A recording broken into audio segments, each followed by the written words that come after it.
Hello everyone, আসসালামু আলাইকুম। সবাই কেমন আছেন? আশা করি অনেক অনেক ভালো আছেন। তো আল্লাহর অশেষ রহমতে আমরা অনেক ভালো আছি। তো আজকে আমরা যাচ্ছি আমার নানির বাসায়। তো আমার মাও মারা যাওয়ার পর 4 বছর যাবৎ আমার নানির সঙ্গে কোনো যোগাযোগ ছিল না।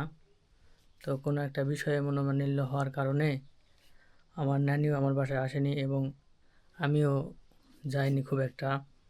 তো আজকে শুনলাম নানি নাকি অসুস্থ। তো তাই ছুটে চললাম নানিকে দেখার জন্য। বউ, তুমি কি রেডি? আমি রেডি হয়ে আছি। তুমি নানি শাশুড়ির বাসা যাওয়ার অনুভূতি কেন, কিরকম? ভালোই। কিরকম আবার? আমি অনেক আনন্দিত, তাই? হ্যাপি। তুমি তো অনেকদিন দিয়ে তুমিও যাওনি। যাইনি, আজকে যাব। তো গেলে তো বাড়িতে না উঠবা দেয়, এতদিন যেহেতু যাওনি। দিবে না কেন? দিবে। এতদিন যাওনি, এখন হঠাৎ যাচ্ছ, বাড়িতে যদি না উঠতে দেয় তখন?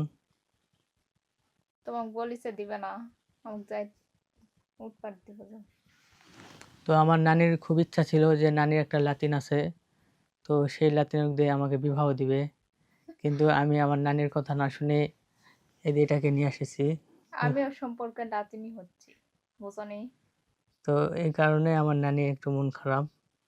তবে যাই হোক, জীবনে বেঁচে থাকলে অনেক কিছুই হয়, তো ওই সব ধরে রাখা যায় না। তো আজকে যেহেতু নিজের নানি, তো আমার নানা মারা গেছে অনেক দিন হয়েছে, তো নিজের একটা নানি যতই হোক আমি তো আর ছেড়ে থাকতে পারি না। তো তাই নানির অসুস্থর কথা শুনে তাই ছুটে বের হলাম। তো আমরা ওয়েট করতেছি, আমার এক বোন জামাই আসবে, তো সবাই মিলে একসঙ্গে রওনা দিব জয়পুরতে। তো ফাইনালি চলে আসলো আমার বোন জামাই। আসো রে, বাড়িতে আসো, বাড়িতে আসো। গাড়ি সেট থো, গাড়ি সেট থো। আসো দিলে, আসো নামো। আমি কত যাই, আমার সারে চলে গেলেন না, কি করলি? মুই ফোন ঢোকছে না তো হ্যাঁ, ফোন ঢোকছে না ফোন মানে নেটওয়ার্ক পাচ্ছে না, ফোন ঘরে আয় মোরসালি নাই। আসো বাড়িতে আসো, বাড়িতে আসো। হ্যাঁ, বার হয়ে রেডি হয়ে আছি, জি কখন আসবি?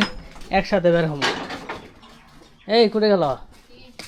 দেও দেও, দিলে হ্যাঁ রাস্তা বানিয়ে দেও, দিয়ে খাই দাই বাড়াই। তো বেরিয়েছিল আবার সিগড়ি। এর থেকে সকালবেলা উঠে গেছি ঈদের পরের দিনই না আসে ব্যাস করে আড্ডা দিন ভালোই।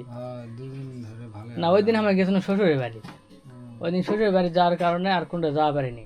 কথা লয় যা ভাড়ার যার কথা লয় সুমি ফোন দিছে নানি হুম।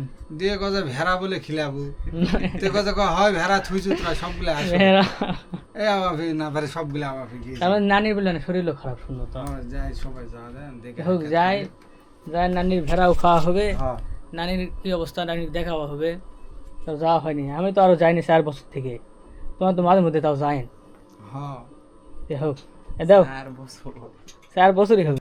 তো ফাইনালি চলে আসলাম আমাদের নানির বাসার এলাকায়। তো নানির বাড়ির এলাকায় হচ্ছে এটা।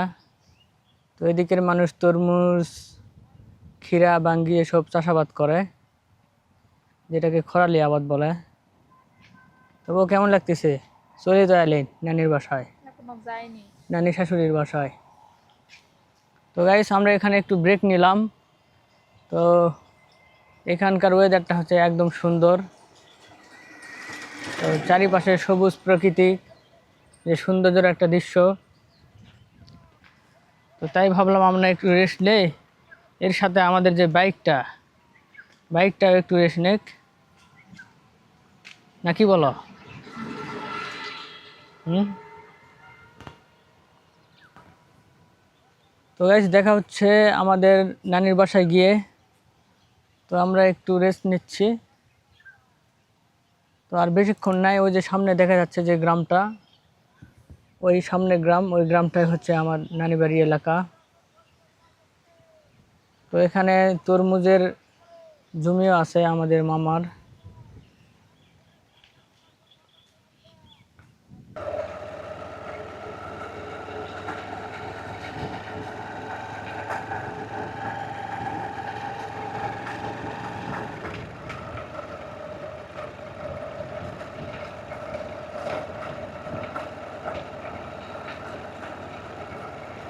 তো ফাইনালি চলে যাচ্ছে আমাদের নানির বাসায়।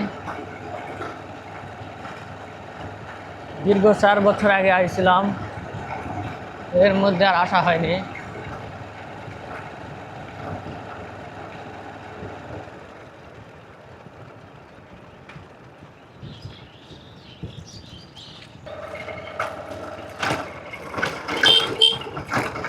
এগুলি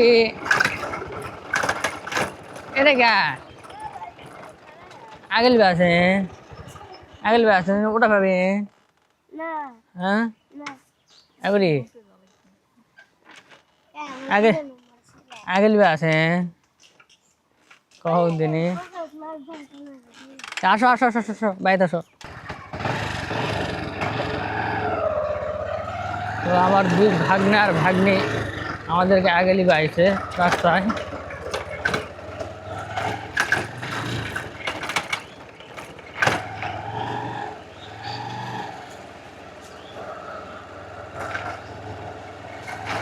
ভালো আছেন? আলহামদুলিল্লাহ। সব বসে ধরে দিই।